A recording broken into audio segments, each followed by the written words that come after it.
बहुत पुराने जमाने की बात है। एक छोटा सा गांव था जिसके किनारे पर कच्ची ईंटों और मिट्टी से बना एक पोसीदा सा घर खड़ा था। इस घर में एक बूढ़ी औरत रहती थी जिसे सब अम्मा रहमत बीबी के नाम से जानते थे। अम्मा रहमत बीबी की उम्र 70 बरस से ज्यादा हो चुकी थी। चेहरे पर छरिया थी, आंखों में वक्त की थकन, हाथों में कपपाहट और कमर झुकी हुई, लेकिन दिल अब भी जवान था, अल्लाह के जिक्र से रोशन और सब्र से भरा हुआ। अम्मा कभी अकेली ना थी, उनका भी एक घर भरा हुआ था। शौहर था, बेटा था, बहू थी, पोते थे, मगर वक्त ने सब छीन लिया। शौहर जवानी में ही फौत हो गया, बेटा एक हादसे में दुनिया से चला गया, बहू ने दूसरा घर बसा लिया, पोते कहीं और जा बसे। आखिर में बच्ची तो सिर्फ अम्मा और उनकी यादें। वही पुराना घर, वही टूटी हुई चारपाई, वही मिट्टी का चूल्हा, वही पुरानी हांडी और वही टूटा सा लोटा। रमजान का महीना आया तो गांव में रौनक बढ़ गई। हर घर में इफ्तार की तैयारियां होती, समोसे, पकोड़े, शरबत, खजूरे। मगर अम्मा के घर में सिर्फ एक छोटी सी रोटी, थोड़ी सी दाल और एक गिलास पानी। अम्मा हर रोज रोजा रखती, चाहे जिस साथ देता या ना देता। लोग कहते, अम्मा अब तो बूढ़ी हो गई हो, रोजा ना रखा करो। अम्मा मुस्कुरा कर कहती, बेटा जब तक सांस है रब की इबादत छोड़ना कैसी। ये रमजान का 27वां रोजा था। अम्मा की तबीयत बहुत खराब थी, कमजोरी इतनी के चलते हुए दीवार का सहारा लेना पड़ता। इस दिन घर में सिर्फ एक रोटी और थोड़ी सी नमक मिर्च वाली दाल थी। यही उनका इफ्तार था, यही उनका सहारा था। अम्मा ने आसमान की तरफ देखा, या अल्लाह आज बस तेरा नाम लेकर गुजारा है। सूरज गुरूब होने में अभी कुछ ही लम्हे बाकी थे। अम्मा दुआ के लिए हाथ उठा ही रही थी कि ठक ठक ठक दरवाजे पर दस्तक हुई। अम्मा चौंक गई, इस वक्त कौन होगा।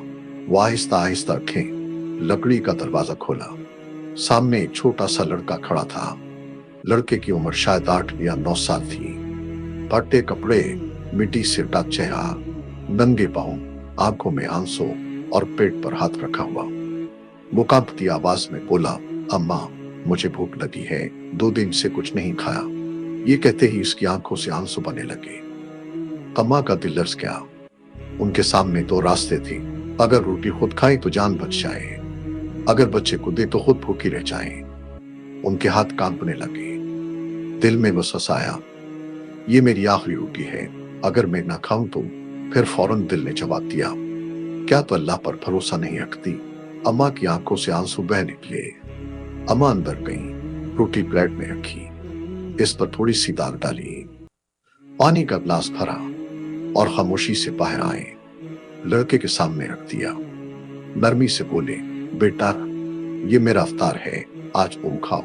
लड़का हैरान रह गया, अम्मा फिर आप। अम्मा मुस्कुरा दी, मेरा रब मुझे खिला देगा। लड़का रो पड़ा, अम्मा मैं रोज आपके लिए दुआ करूंगा। वो रोटी ऐसे खाने लगा जैसे खजाना मिल गया हो। अम्मा एक कोने में बैठ कर देखती रही। उनका पेट खाली था, मगर दिल भरा हुआ था।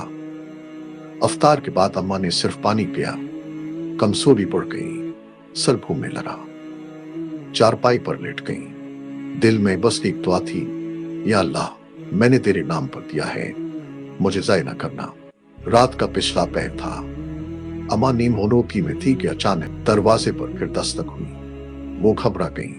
दरवाजा खोला तो सामने का उनका रईस खड़ा था, साथ 2 नौकर, हाथों में टोकरियां। रईस ने कहा, अम्मा आज एक लड़का हमारे पास आया था, उसने बताया कि एक बूढ़ी औरत ने अपना इफ्तार दे दिया।